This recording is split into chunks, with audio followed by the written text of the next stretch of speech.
Halo teman-teman yang terkasih dalam Tuhan, Shalom. Kita bersyukur pada hari ini kita berjumpa kembali dalam acara Feast at Home. Saya percaya, saya yakin bahwa ketika kita sungguh-sungguh datang dalam hadirat Tuhan, mencari wajah Tuhan, maka Dia sudah sediakan berkat dan sukacita yang baru bagi setiap kita. Amin. Sebelum kita memuji dan menyembah Tuhan, saya ingin mengajak saudara bersama-sama kita akan berdoa bagi teman-teman kita yang sudah menuliskan wujud doa mereka, dan juga ada beberapa teman yang mengucap syukur atas pekerjaan yang baru diberikan. Mari kita bersatu hati di dalam nama Bapa dan Putra dan Roh Kudus. Amin. Bapa, saat ini kami bersatu hati bagi seseorang yang memohon kelancaran proyek yang sedang dijalankannya.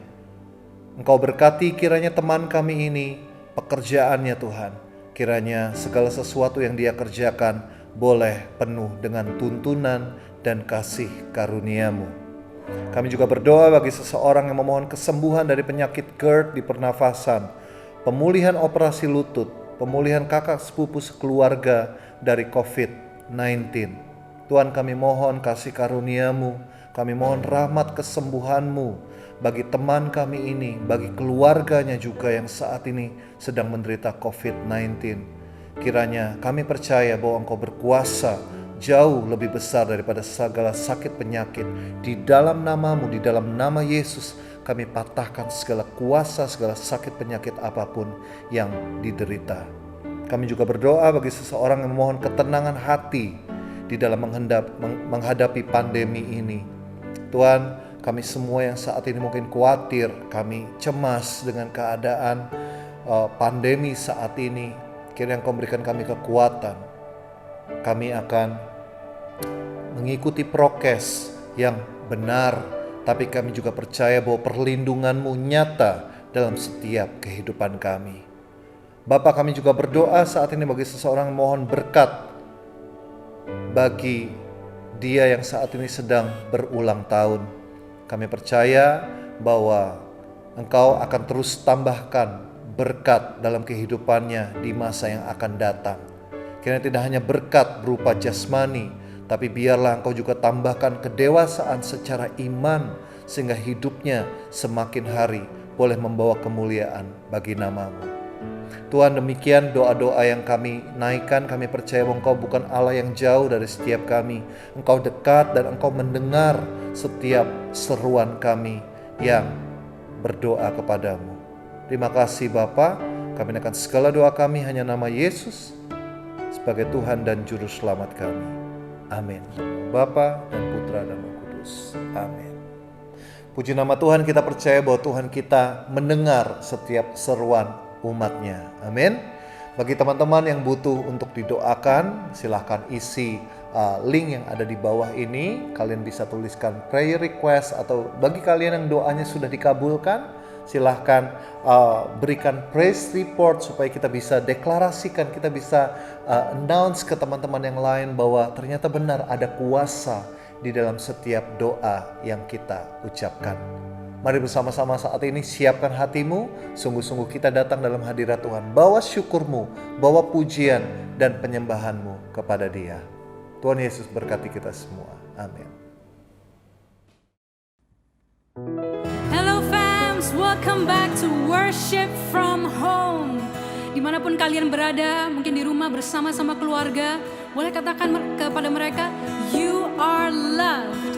Kita bagikan kasih Tuhan kepada siapapun yang kita temui, yang ada di dalam rumah ataupun secara online seperti ini. Kita bersyukur kalau kita bisa ketemu secara online, kita memuji Tuhan, kita menyembah Dia bersama-sama. Ketika 2-3 orang berkumpul di dalam nama Tuhan Yesus, kita bersatu hati meninggikan nama Tuhan.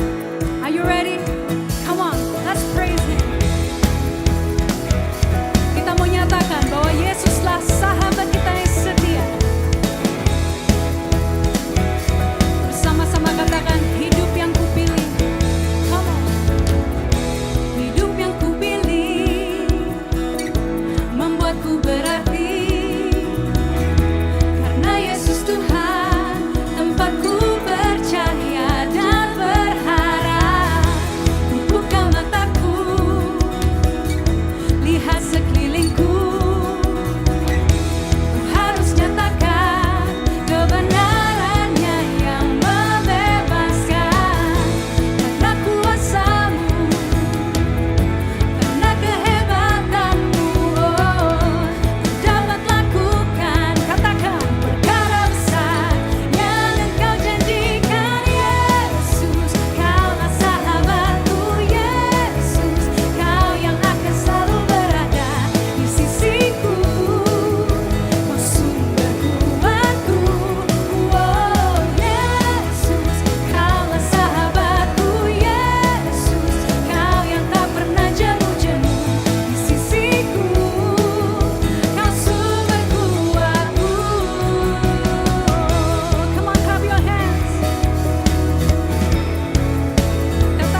Sama-sama katakan sekali lagi. Yesus, Kaulah sahabatku. Yesus, Kau yang akan selalu berada di sisiku. Kau sumber kuatku. Oh Yesus, Kaulah sahabatku. Yesus, Kau yang tak pernah jemu-jemu di sisiku. Kau sumber kuatku. Thank you Lord, thank you Jesus. Thank you Jesus. Di dalam nama Bapa dan Putra dan Roh Kudus, amin. Yesus, Engkau sungguh setia. Terima kasih Tuhan Yesus, kalau Engkau selalu berada bersama-sama dengan kami. Saat ini Tuhan, kami buka hati kami. Biarlah Roh-Mu yang hidup memenuhi setiap hati kami saat ini. Ubah kami from within so that we can see You, Lord, face to face. Here we are, Lord. We sing to You.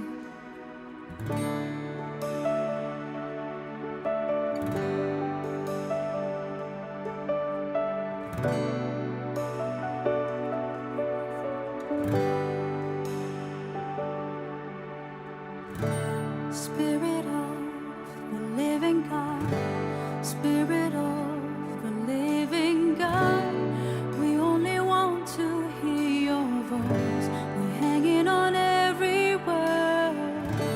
Spirit of the living God, Spirit of the living God, we want to know You more and more. We're hanging on every word.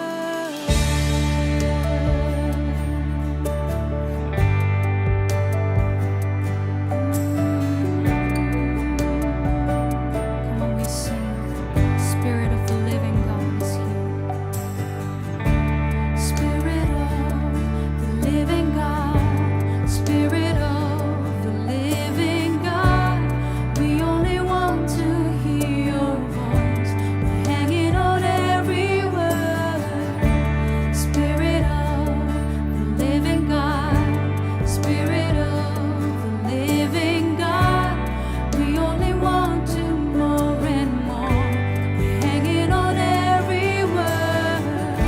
'Cause when You speak, when You move, when You do what only You can do, it changes us, it changes what we see.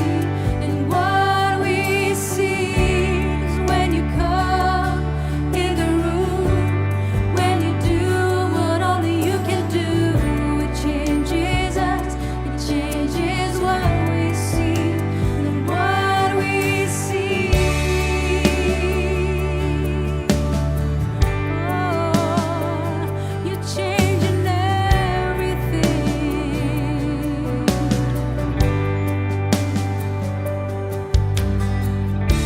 Spirit of the living God, Spirit of the living God, we're leaning into what You are. Everything else can wait. Spirit of the living God, Spirit of the living God, come now and breathe upon our hearts. Come now and have Your way. 'Cause when You speak, when You move, when You do what only You can do, it changes us, it changes what we see. And what we see is when You come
wanna see you, Lord. See you, Lord. We seek you, Lord. Jesus. Memandang wajah-Mu, mengikuti kebaikan-Mu, mengejar hadir-Mu di dalam hidupku.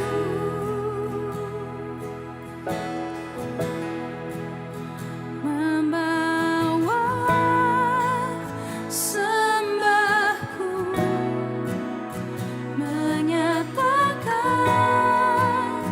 kebesaran-Mu, mengejar hadir-Mu di dalam hidupku. Katakan dengan segenap hatimu. Memandang wajah-Mu, mengikuti kebaikan-Mu, mengejar hadir-Mu di dalam hidupku. Ku bawa sembahku, membawa sembahku,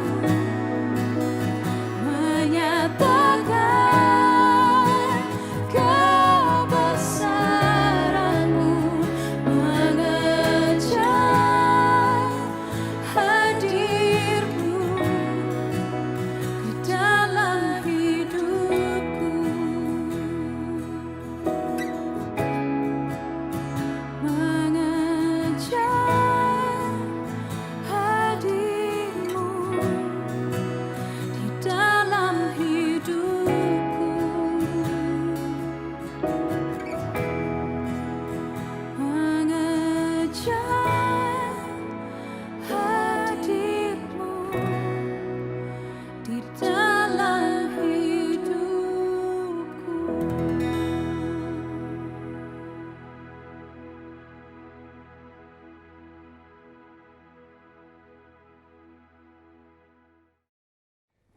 Yohanes 14 ayat 27 mengatakan, damai sejahtera kutinggalkan bagimu, damai sejahteraku kuberikan kepadamu.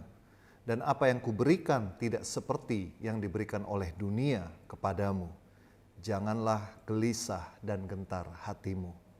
Shalom teman-teman yang terkasih dalam Tuhan. Arti kata dari shalom adalah damai sejahtera Allah menyertai kita semua. Amin. Kenapa saya memberikan kata shalom di awal pembukaan dari firman Feast at Home pada hari ini? Karena damai sejahtera akhir-akhir ini banyak meninggalkan setiap kita dan digantikan oleh ketakutan dan kekhawatiran, terutama di saat pandemi yang semakin menggila seperti sekarang ini. Setiap hari hampir saya melihat berita-berita di sosial media, WhatsApp group, dan banyak lagi. Ada teman-teman kita, ada keluarga kita, ada orang-orang yang kita kenal yang terdampak dan menderita COVID-19. Dan juga ada beberapa di antara mereka yang tidak dapat bertahan dan akhirnya harus kembali ke rumah Bapa. Keadaan seperti inilah yang membuat akhirnya damai sejahtera yang sudah ada dalam setiap diri kita akhirnya diambil alih oleh ketakutan dan kekhawatiran. Firman Tuhan Yohanes 14 ayat 27 dikatakan, janganlah gelisah dan gentar hatimu. Pada hari ini kita akan belajar dengan tema yang baru, yaitu Heart Detox. Dengan talk yang pertama dengan judul No More Fake Love. Tidak ada lagi cinta yang palsu, terutama di dalam hati dan kehidupan kita. Sebelum kita membahas kebenaran firman Tuhan pada hari ini, saya ingin mengajak saudara, apapun keadaanmu saat ini, sekalipun mungkin kita khawatir, kita takut dengan keadaan di sekitar kita, dengan keadaan negara kita, bahkan dunia ini. Tapi Tuhan Yesus katakan janganlah gelisah dan gentar hatimu. Kenapa dia mengatakan seperti itu? Karena dia selalu menyertai setiap kehidupan kita yang percaya. Amin. Mari kita mau satukan hati dengan doa favorit yang biasa kita doakan di Feast at Home. Di dalam nama Bapa dan Putra dan Roh Kudus. Amin. Mari bersama-sama. Today I receive all of God's love for me. Today I open myself to the unbounded, limitless, overflowing abundance of God's universe. Today I open myself to God's blessings, healing, and miracles. Today I open myself to God's word so that I become more like Jesus every day. Today I proclaim that I'm God's beloved, I'm God's servant, I'm God's powerful champion. And because I am blessed, I'm blessing the world in Jesus' name. Amen. Mari kita mau angkat tangan kita sambut kebenaran firman Tuhan. Thy word is a lamp unto my feet and a light unto my path. Saudara, firman Tuhan hari ini kita ambil dari Matius bab 3 ayat 1 sampai 10. Mari kita baca bersama-sama. Pada waktu itu tampillah Yohanes Pembaptis di padang gurun Yudea dan memberitakan, "Bertobatlah sebab kerajaan sorga sudah dekat." Sesungguhnya dialah yang dimaksudkan Nabi Yesaya ketika ia berkata, "Ada suara yang berseru-seru di padang gurun. Persiapkanlah jalan untuk Tuhan, luruskanlah jalan baginya." Yohanes memakai jubah bulu unta dan ikat pinggang kulit dan makanannya belalang dan madu hutan. Maka datanglah kepadanya penduduk dari Yerusalem, dari seluruh Yudea dan dari seluruh daerah sekitar Yordan. Lalu sambil mengaku dosanya, mereka dibaptis oleh Yohanes di sungai Yordan. Tetapi waktu itu ia melihat banyak orang Farisi dan orang Saduki datang untuk dibaptis. Berkatalah ia kepada mereka, "Hai kamu keturunan ular beludak, siapakah yang mengatakan kepada kamu bahwa kamu dapat melarikan diri dari murka yang akan datang? Jadi hasilkanlah buah yang sesuai dengan pertobatan. Dan janganlah mengira bahwa kamu dapat berkata dalam hatimu, Abraham adalah bapa kami. Karena aku berkata kepadamu, Allah dapat menjadikan anak-anak bagi Abraham dari batu-batu ini. Kapak sudah tersedia pada akar pohon, dan setiap pohon yang tidak menghasilkan buah yang baik, pasti ditebang dan dibuang ke dalam api." Saudara, selama 1 bulan ini kita akan berbicara mengenai topik kita adalah heart detox. Apa yang perlu kita keluarkan, apa yang perlu kita bersihkan dari hati kita, tidak lain dan tidak bukan adalah dosa dan kesalahan kita. Setiap kehidupan kita, setiap perbuatan kita yang tidak berkenan di hati Tuhan. Bacaan ini akan kita baca terus selama 4 minggu berturut-turut, saudara. Dan pada hari ini, tema kita yang pertama, talk kita yang pertama, judulnya adalah No More Fake Love. Kenapa tidak ada lagi cinta yang palsu? Sesungguhnya ketika kita hidup di dunia ini, kita hidup di tengah godaan-godaan yang ada. Dunia menawarkan kesenangan. Dunia menawarkan cinta. Dunia menawarkan sesuatu yang menyenangkan bagi setiap kita. Tapi tahukah saudara bahwa cinta dari dunia, kesenangan-kesenangan yang ada di dunia ini, semuanya itu palsu. Kenapa saya bilang palsu? Karena pada ujungnya, pada akhirnya tidak akan membawa kebaikan dalam kehidupan kita. Hanya kasih yang sejati dari Tuhanlah yang akan membawa kita semua menuju kepada keselamatan yang kekal. Itulah kenapa hari ini kita akan belajar lebih dalam lagi mengenai pertobatan di dalam kehidupan kita. Sebelum kita belajar lebih dalam lagi, saudara, saya ingin mengajak saudara untuk berdoa. Sungguh-sungguh saat ini pejamkan matamu. Kita mau arahkan hati kita sekali lagi kepada Tuhan. Tuhan, hari ini terima kasih kalau Engkau boleh memberikan kami kerinduan untuk kami boleh mendengarkan kebenaran firman-Mu.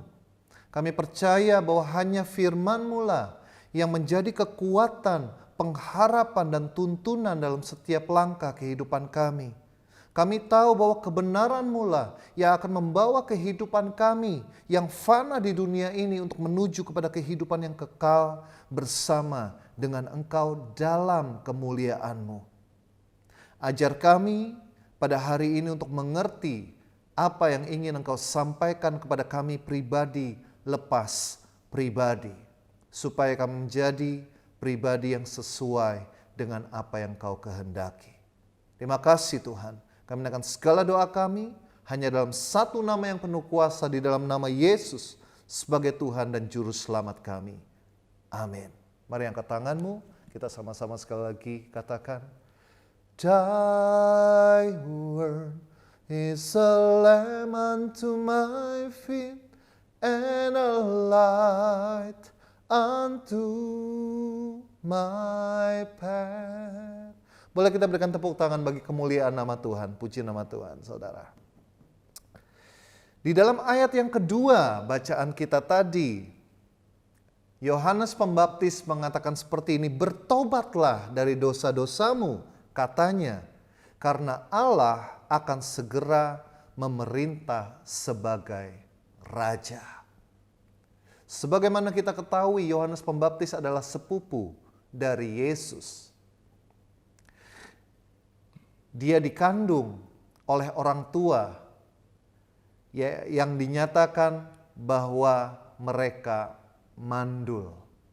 Tapi perhatikan, karena kasih karunia Tuhan, sebuah hal yang mustahil menjadi mungkin. Bahkan ketika dikandung, Bunda Maria sempat datang dan menyapa ibunya. Dan bayi yang dikandungan, Yohanes Pembaptis, melonjak kegirangan ketika menerima sapaan dari Bunda Maria. Dan kita tahu, Yohanes Pembaptis bertumbuh menjadi seorang yang luar biasa yang dipakai Tuhan untuk mempertobatkan banyak orang pada waktu itu. Dia mengambil kehidupan yang berbeda dengan orang lain. Tadi dikatakan bahwa dia tinggal di padang belantara, dia mengenakan kain, pakaian dari kulit, dari bulu binatang, dan makanannya adalah belalang, saudara. Sebuah pilihan yang jarang untuk dipilih oleh kebanyakan orang. Sebuah pilihan yang jarang untuk dipilih bagi setiap kita. Kenapa saya katakan seperti itu? Karena kita lebih memilih keadaan yang comfortable, yang menyenangkan, yang enak. Tapi Yohanes memiliki panggilan yang berbeda.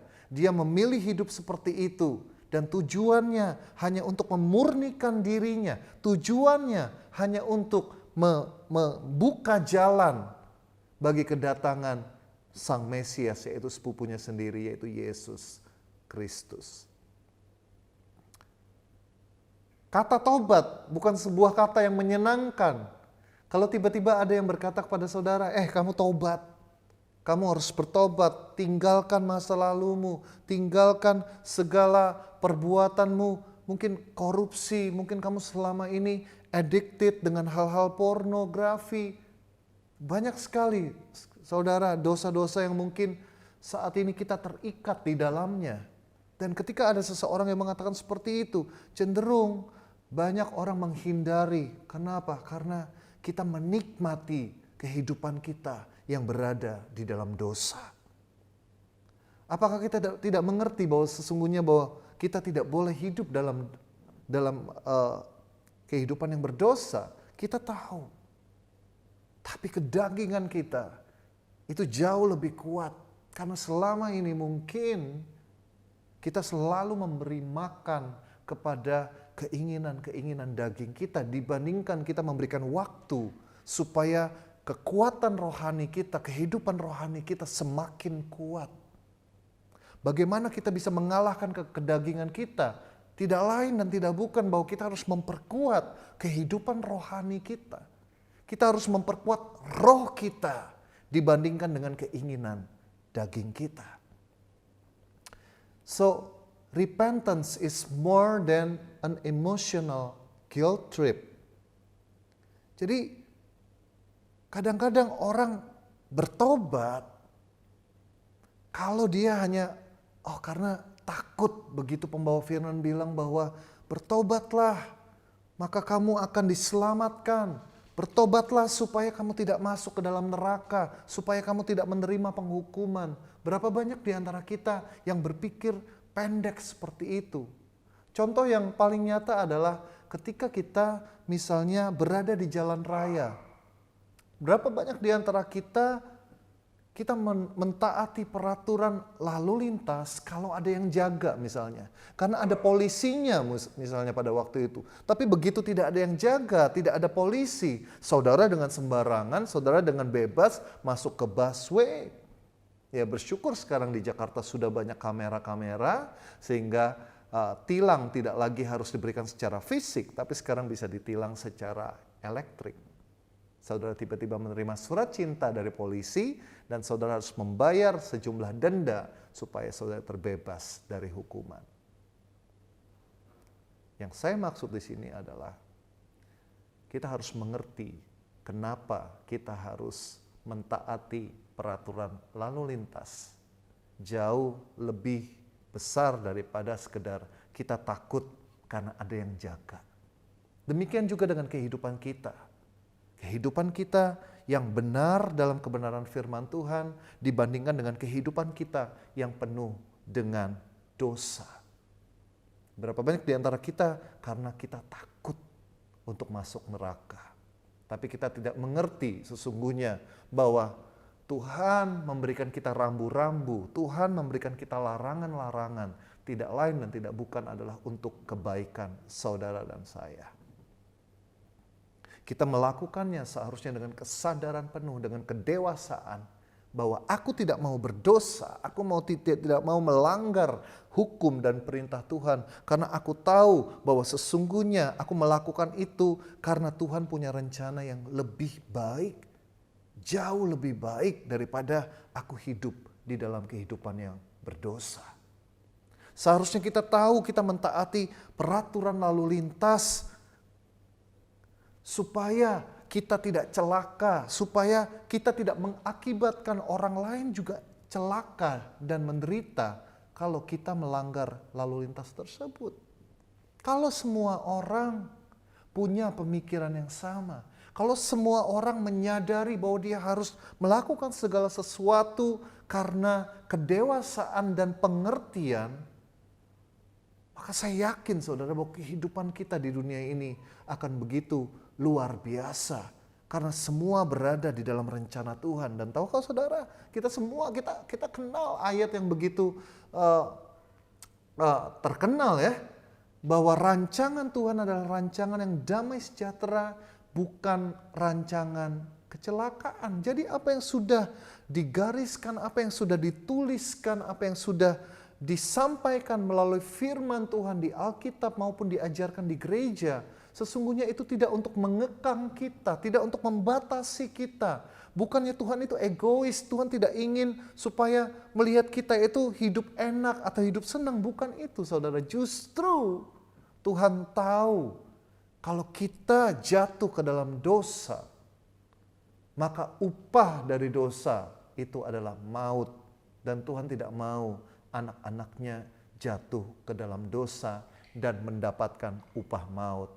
Tuhan ingin setiap saudara dan saya hidup dalam kebenarannya, hidup dalam jalannya, dan pada akhirnya nanti kita akan memperoleh mahkota kehidupan, yaitu kehidupan yang kekal. Kita hidup dalam kemuliaan bersama dengan Tuhan Yesus. Dan ini adalah pilihan. Apa yang disampaikan oleh firman Tuhan, sekali lagi, itu adalah pilihan bagi saudara dan saya untuk menyikapi, untuk meresponnya dengan benar. Yohanes Pembaptis kalau dilihat dari, saya search di Google, kira-kira gambaran dari Yohanes Pembaptis itu cukup, kalau dari luar kelihatannya Yohanes Pembaptis ini seseorang yang, saudara bayangkan, pakai ikat pinggang kulit, pakai baju dari bulu binatang, bahkan mungkin dia jarang mandi, bahkan dia tidak pernah mencukur rambutnya atau jenggotnya atau apapun, dan dalam image-nya terlihat bahwa Yohanes ini adalah seorang yang keras. Apalagi kita baca di ayat yang ke-7, dikatakan tetapi waktu itu ia melihat banyak orang Farisi dan orang Saduki datang untuk dibaptis. Berkatalah ia kepada mereka, hai kamu keturunan ular beludak, siapakah yang mengatakan kepada kamu bahwa kamu dapat melarikan diri dari murka yang akan datang? Sebelumnya Yohanes Pembaptis baik-baik saja. Ketika ada orang-orang datang untuk memberikan diri, mereka bertobat dan dibaptis, responnya biasa-biasa saja. Tapi ketika orang Farisi dan orang Saduki datang untuk dibaptis, dikatakan di sini di ayat yang ke-7, ia berkata dengan keras, hai kamu keturunan ular beludak. Kenapa dia mengatakan seperti itu? Kasar sekali, keras sekali. Kemudian kita membayangkan, Yesus adalah pribadi yang lemah lembut, bukan pribadi yang keras seperti Yohanes Pembaptis. Tapi kalau saudara baca di Matius 23 ayat 33, Yesus mengatakan seperti ini juga kepada orang Farisi dan orang Saduki. Dikatakan, hai kamu ular-ular, hai kamu keturunan ular beludak, bagaimanakah mungkin kamu dapat meluputkan diri dari hukuman neraka? Kemudian di Matius 23 ayat 27, bukti yang lain, Yesus mengatakan seperti ini, celakalah kamu, hai ahli-ahli Taurat dan orang-orang Farisi, hai kamu orang-orang munafik, sebab kamu sama seperti kuburan yang dilabur putih, yang sebelah luarnya memang bersih tampaknya, tetapi yang sebelah dalamnya penuh apa? Penuh tulang belulang dan pelbagai jenis kotoran. Bahkan di Matius 21 ayat 12 sampai 17, saudara bisa baca sendiri. Dia begitu marah ketika ada orang-orang Saduki yang berjualan, yang berdagang di bait Allah. Kenapa? Pertanyaannya adalah, kenapa Yohanes Pembaptis dan Yesus, ternyata Yesus juga bisa bersikap keras. Tidak hanya lemah lembut, tapi dia juga bersikap keras, bahkan perkataannya ada yang sama. Dia mengatakan orang Farisi dan orang Saduki, kamu keturunan ular beludak. Dia sampai mengatakan kata seperti itu. Ternyata ada alasannya, saudara. Kalau saya baca, ya, apa sih, kenapa golongan Farisi dan Saduki ini begitu bisa dibilang dibenci oleh Yohanes Pembaptis dan Yesus, ditegur begitu keras? Yang pertama adalah golongan Farisi adalah golongan keagamaan orang Yahudi yang dikatakan sangat mentaati seluruh hukum perjanjian lama dan penafsiran manusiawi mereka sendiri. Jadi mereka menekankan bahwa keselamatan itu dapat diperoleh dengan mentaati hukum Taurat semata secara harafiah dan menurut penafsiran mereka sendiri tentang hukum itu. Jadi mereka mengajarkan bahwa Mesias yang dinantikan akan menjadi seorang penguasa di bumi yang akan membantu Israel untuk menguasai semua bangsa dan memaksakan semua orang tunduk kepada hukum Allah. Nah, sekalipun demikian, kesalehan mereka adalah kesalehan yang dikatakan di sini kesalehan yang lahiriah. Kan ada ya dalam firman Tuhan, ada orang-orang yang jangan seperti orang Farisi yang berdoa di ujung, di tikungan-tikungan jalan, ya, dengan kata-kata yang panjang, dengan pakaian-pakaian agamawi, ya, supaya terlihat soleh, terlihat baik, supaya dilihat orang.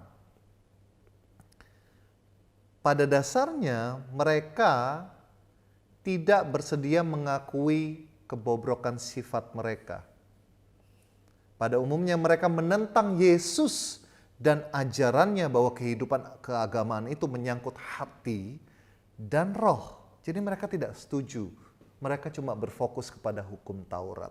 Nah, sedangkan golongan Saduki, saya bacakan bagi saudara, adalah golongan liberal, ya, yang tidak menyukai perkara-perkara rohani, sekalipun mengaku tunduk kepada hukum Allah.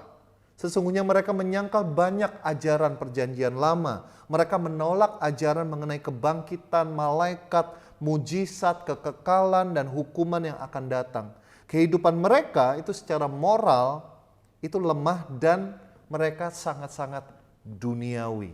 Mereka juga golongan yang nanti itu akan menganiaya Tuhan Yesus. Termasuk golongan mana kita? Bagaimana kehidupan kita selama ini mengikut Tuhan? Bagaimana kehidupan kita selama ini beragama? Apakah kita termasuk golongan Farisi? Di mana kita melakukan segala ritual-ritual agamawi. Ya, mungkin kita seminggu sekali kita tidak pernah lepas dari misa ekaristi.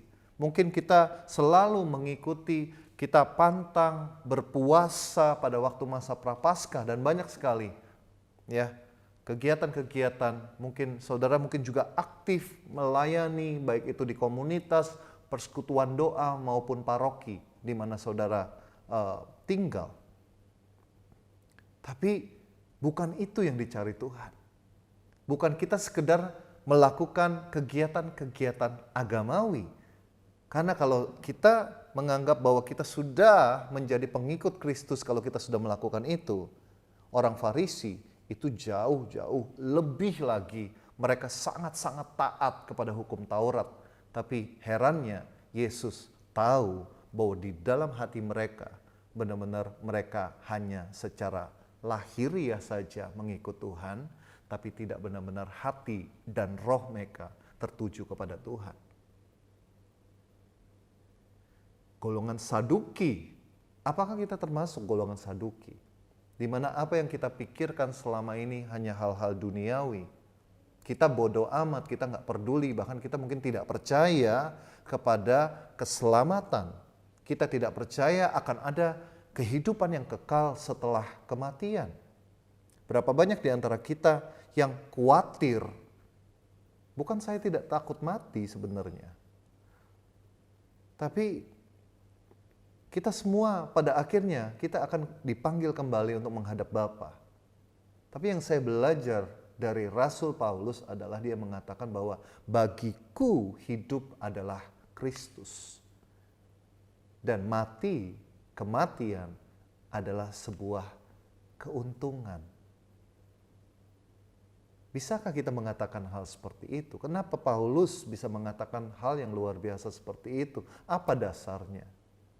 Karena kehidupan dia, ketika dia pertama kali mengalami Tuhan, dia bertobat. Dia benar-benar memberikan dirinya, mengubah gaya hidupnya yang lama. Dia benar-benar hidup baru di dalam Tuhan.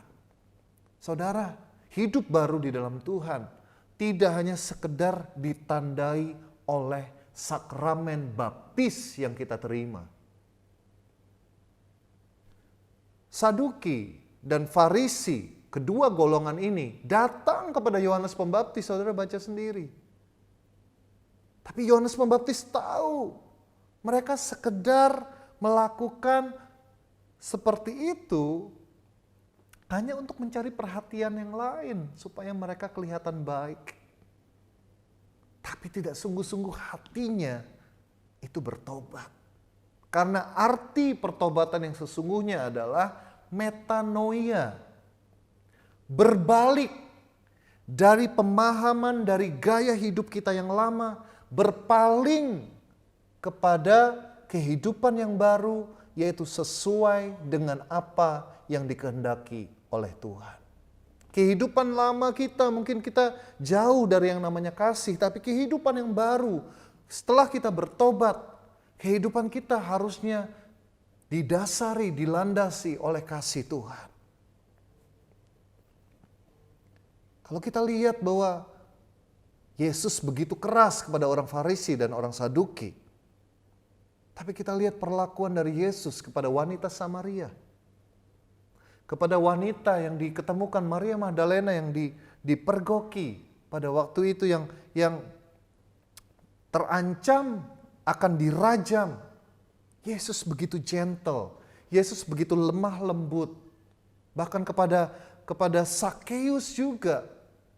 Dia mau untuk datang ke rumah Sakeus, dia mau tinggal bersama-sama dengan Sakeus, dia mau memakan bersama-sama dengan orang-orang yang bisa dikatakan pendosa besar. Kenapa Yesus mau melakukan seperti itu? Satu hal kuncinya adalah bahwa mereka, meskipun mereka pendosa, tapi mereka tahu, mereka sadar bahwa apa yang mereka lakukan itu tidak benar. Mereka mengerti bahwa apa yang mereka lakukan ini itu adalah dosa dan mereka mau untuk bertobat sungguh-sungguh. Ketika Sakeus mengalami sapaan secara pribadi oleh Yesus, lihat, buah dari pertobatannya adalah dikatakan dia mengembalikan semua cukai, semua pajak yang dia pungut, bahkan dia mengembalikan berkali-kali lipat. Itu adalah salah satu tanda pertobatan. Itu adalah salah satu tanda bahwa Sakeus tidak tinggal dalam kehidupan lamanya. Sakeus berubah dari pribadi yang lama untuk menjadi pribadi yang baru. Jadi jangan pernah kita mengatakan bahwa kita sudah bertobat hanya karena kita sudah dibaptis. Jangan mengatakan kita sudah bertobat kalau kita sudah ikut komunitas. Jangan mengatakan kita sudah bertobat kalau kita sudah aktif atau sekian lama melayani. Tidak jaminan, saudara. Orang yang bertobat adalah orang yang diperbaharui terus menerus. Orang yang kehidupan dulu seperti ini negatif, sekarang dia menjadi orang yang positif secara karakter. Tapi saya mau katakan seharusnya ketika kita sungguh-sungguh mengenal dan bertobat, maka ada buah dari pertobatan itu. Dan buah dari pertobatan itu adalah dikatakan di Galatia, itu adalah buah roh. Itulah yang dicari. Itulah yang dicari oleh Allah Bapa dalam kehidupan kita, saudara. Bukan banyaknya pelayanan, bukan hebatnya saudara pergi ke pedalaman atau apapun. Itu adalah perbuatan-perbuatan yang luar biasa. Saudara dipakai untuk menjadi saksi. Tapi secara pribadi Tuhan sesungguhnya tahu apa yang ada dalam hati kita. Orang lain mungkin tidak tahu. Tapi Tuhan tahu. Kita tidak bisa tutupi. Sampai apa yang kita pikirkan, apa yang ingin kita ucapkan, Tuhan tahu. Kita mungkin bisa membohongi orang lain dengan kemasan-kemasan, dengan jubah-jubah seperti orang Farisi. Dengan doa-doa kita yang begitu luar biasa. Dengan pelayanan-pelayanan saudara yang luar biasa. Mungkin kita bisa menutupi dari manusia. Tapi ingat bahwa apa yang dilihat manusia itu adalah apa yang di depan mata. Tapi Tuhan melihat ke dalam hati kita. Dari dua golongan tersebut kita bisa belajar sesungguhnya pada hari ini. Bahwa di dalam Yakobus bab 4 ayat yang ke-6b dikatakan Allah menentang orang yang congkak tetapi mengasihani orang yang rendah hati. Kita melihat bahwa orang Farisi, orang Saduki ditegur begitu keras oleh Yohanes Pembaptis, oleh Yesus sendiri. Dikatakan bahwa mereka adalah keturunan ular beludak. Tapi sikap yang berbeda, sikap yang lemah lembut ditunjukkan oleh Yesus, oleh Yohanes Pembaptis kepada para pendosa yang mengakui, yang menyadari bahwa mereka adalah orang-orang yang berdosa dan banyak sekali kesalahan. Tapi kenapa Tuhan Yesus dan Yohanes Pembaptis sangat-sangat mengasihi mereka? Karena mereka punya kerendahan hati. Bagaimana dengan saudara dan saya pada hari ini? Kita tahu bahwa kita tidak pernah terlepas dari segala dosa dan kesalahan. Itulah kenapa bahwa kita harus melakukan pertobatan terus-menerus setiap hari. Kita harus melihat bagaimana kehidupan kita hari ini. Apakah kita keluar dari jalur? Apakah kita melanggar rambu-rambu yang Tuhan sudah pasang di dalam sepanjang jalan kehidupan kita? Karena Tuhan selalu menginginkan yang terbaik bagi setiap saudara dan saya. Dia memberikan wahyu. Dia mengirim para nabi. Dia memberikan fasilitas, yaitu kita punya gereja, kita punya komunitas, kita punya acara-acara rohani seperti ini untuk terus mengingatkan kita untuk tetap berada di jalur yang benar yang akan membawa saudara kepada kehidupan yang kekal. Atau kita terus memilih, kita berpura-pura, kita tidak mau menyadari dosa dan kesalahan kita seperti orang Farisi, meskipun mungkin saudara dan saya melakukan kegiatan-kegiatan agamawi begitu luar biasa. Definisi iman yang menyelamatkan, saya pernah baca, dikatakan bahwa bukan sekedar percaya kepada Kristus sebagai juru selamat. Karena ada banyak ajaran-ajaran, asalkan engkau percaya saja, maka kamu akan selamat. Bukan seperti itu, saudara. Saya baca ajaran dari gereja kita, gereja Katolik, bahwa kita tidak sekedar percaya kepada Kristus sebagai juru selamat. Itu tidak memadai sama sekali. Tapi tuntutan untuk kita bertobat, untuk kita berbalik, berpaling dari jalan-jalan kita yang keliru, dan kembali berpaling kepada jalan kebenaran Allah, itulah iman yang lengkap, iman yang sempurna, dan itulah yang akan membawa kita menikmati janji-janji Tuhan. Tidak hanya nanti pada waktu kita dipanggil dan menutup mata, bahkan di saat kita hidup di dunia ini pun, surga itu sendiri akan hadir dalam kehidupan keluarga kita. Damai sejahtera Allah itu akan menguasai setiap apapun yang ada dalam kehidupan kita. Berapa banyak saudara yang rindu hidup kita penuh dengan damai sejahtera, apalagi di masa-masa yang mengkhawatirkan, yang membuat iman kita kadang-kadang goyah dan mempertanyakan kenapa ini terjadi. Saya mau pastikan bahwa iman yang disertai dengan pertobatan, itulah yang akan membuat damai sejahtera yang Tuhan sudah sediakan bagi saudara dan saya, itu akan tinggal tetap dalam kehidupan kita. Saya akan tutup dengan sebuah quote, dikatakan seperti ini, "Where sin runs deep, His love runs deeper."